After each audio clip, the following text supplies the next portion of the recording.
Hello everyone, আজকের recipe হচ্ছে ভর্তা রেসিপি।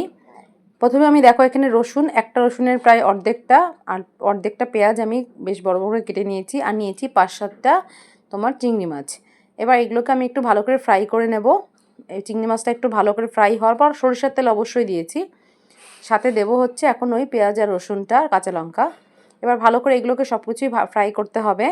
তারপর যখন ফ্রাই করা কমপ্লিট হলে গ্যাস আমি অফ করে দিয়েছি, ওভেন অফ করে এবার ঠান্ডা করে আমি একটি মিক্সিং জারে নিয়ে নিচ্ছি, এটাকে পেস্ট বানাবো। মানে এর সাথে আরেকটা জিনিসও দেবো, যার ভর্তা আমি বানাচ্ছি সেটা হচ্ছে বটবটি।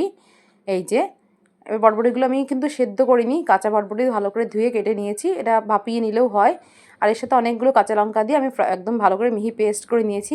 এবার ওই তেলের মধ্যে আমি দিলাম হচ্ছে শুকনো লঙ্কা, কালো জিরে, আর এবার ওই বাকি রসুনটা একটু থেতো করে আমি দিয়ে দিলাম। রসুনটা ভালো মতো ভাজা হয়ে গেলে তারপরে দেব বাকি যে অর্ধেকটা পেঁয়াজ রেখেছিলাম, সেই পেঁয়াজটা কুচিয়ে। এখানে পেঁয়াজ রসুন তোমরা তোমাদের ইচ্ছা মতো দিতেই পারো, কারণ যে যেরকম ভালোবাসো সেরকম দেবে।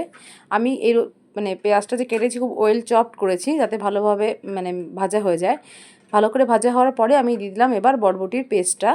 বটবটি মানে সব কিছু দিয়ে যেটা পেস্ট বানিয়েছিলাম চিংড়ি মাছ টাছ দিয়ে। তারপরে দিলাম সামান্য নুন, আর এখন দেব সামান্য হলুদ গুঁড়ো আর অল্প কাশ্মীরি লঙ্কার গুঁড়ো।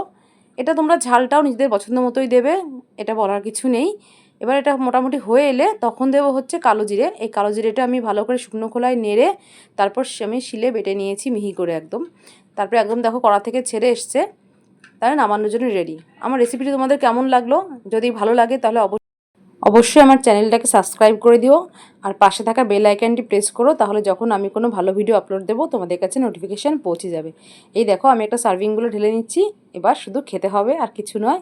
Thanks for watching.